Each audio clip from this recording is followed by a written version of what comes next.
Evan Siegfried is here. Evan, we'll start with you. You published an article about this exact topic today. I read your article. I'm going to call you out a little bit on this, my friend. You're brilliant. You're very smart. But again, you're focusing on more sanctions. We haven't had China's ability to get China to the sanction table for 60 years. Well, it's a question of who we're sanctioning. Obama, Bush, and Clinton all tried sanctioning North Korea, and that didn't work. We need to sanction the people who enable North Korea, Chinese banks, Chinese companies, other foreign entities that give economic lifeblood to this killer regime. And when you do that, you're going to start to strangle them economically. At the same time, we need to call on places like South Korea and China to stop giving aid, which undercuts sanctions.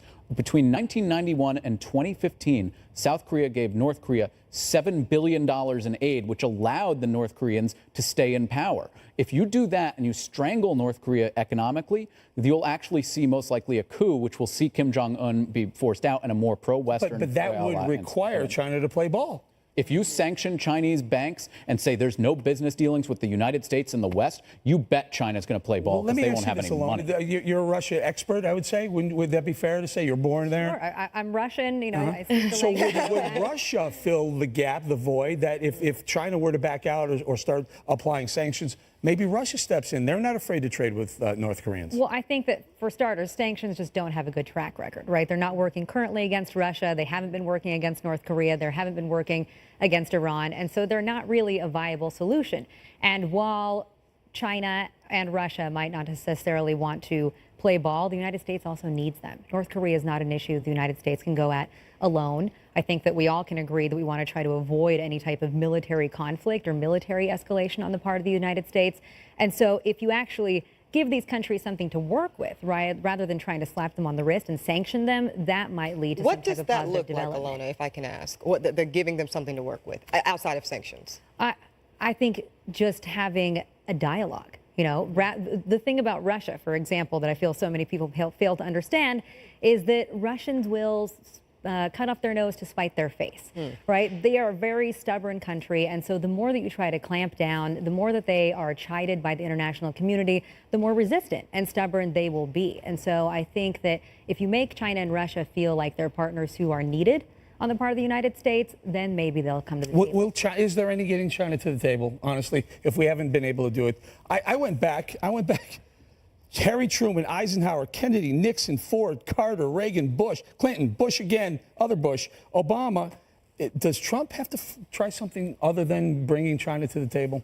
Well, I think that if China knows what's best for China, not for us, for China, the worse things get for us, the more likely they would be to want to get involved. Having there be instability there, having North Korea be a problem for us, that China likes that. They don't want a war. That would be the worst for them. They'd have a refugee issue. You could have nuclear programs in Japan and South Korea. It's just a Chinese nightmare. So I don't know why they're not looking at this and being more concerned about it. I don't understand. Big trading partner.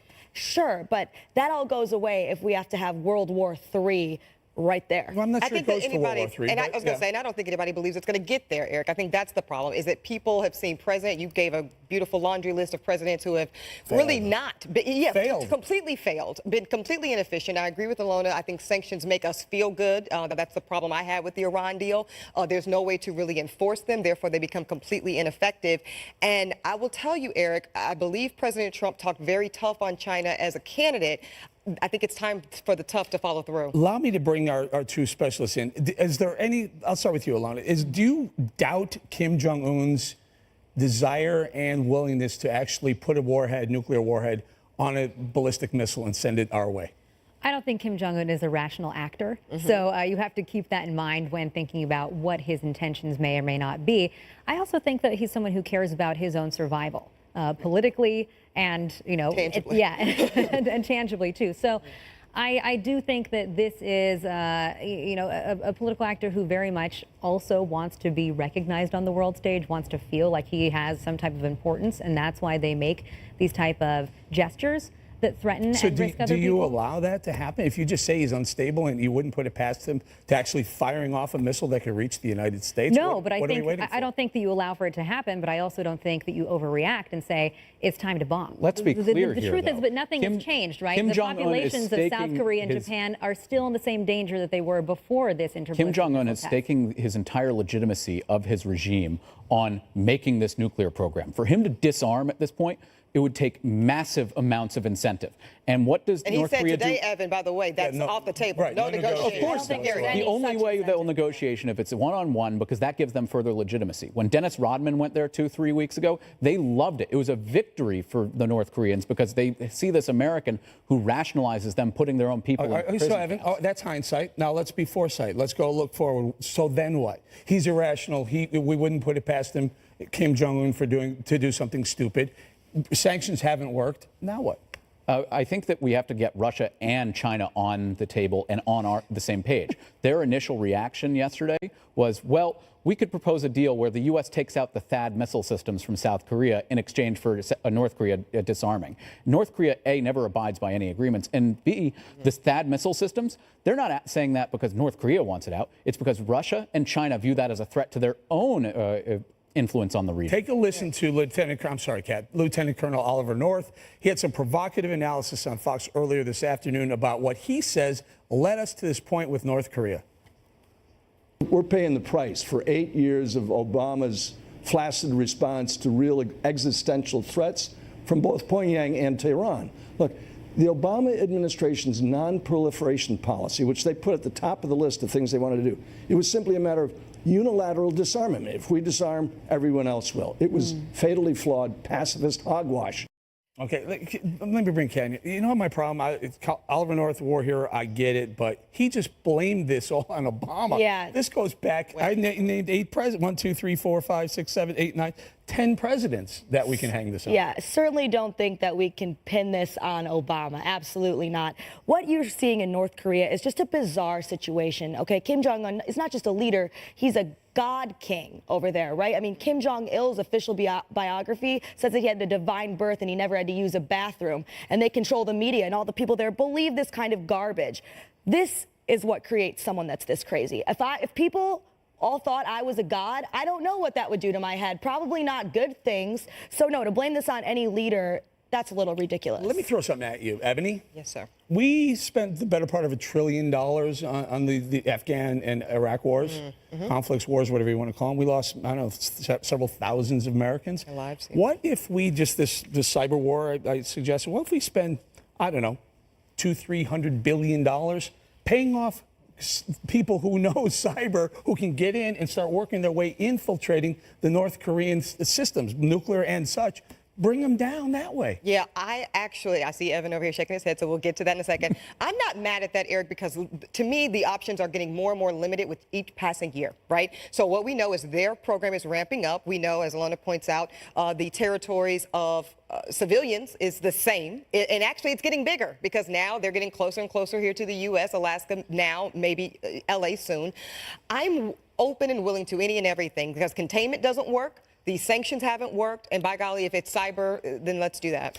Evan, it's called an AUMF, the Authorization of Use of Military Force. Why don't we just get Congress to authorize $200 billion authorizing our people to cyber attack this country? Well, we don't need an authorization to cyber attack, but we have to remember what We need North Korea- something, don't we? For a cyber attack, we do that through clandestine services, and we've done it to Iran and other regimes. But when you actually go out and perform this, remember, North Korea will retaliate, and they have. Remember a month and a half ago when they took over all the Western Europe computer systems and hospitals and held them for ransom? That was North Korea, according to Fox News.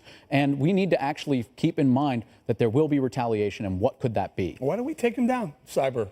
I mean, the thing about cyber attacks, and you mentioned Iran and the efforts that we tried there to stall their nuclear enrichment program, they're just temporary solutions. They're just Band-Aids. They're going to slow down the process but not actually fix it. What you need in a place like North Korea is to try to open up the world to this population so that they aren't starving anymore, so that they have access to information about what's happening elsewhere, so that the regime isn't able to continue to clamp That won't down. happen and until pressure. the regime changes. Yeah, I was going to say, is that kind of akin to what we're They don't trying get to to do in pick what they Syria? think That over makes there. me- I don't That know. hasn't worked. That hasn't worked in strategy hasn't Syria. worked anywhere, Yeah. ever, I think. Yeah.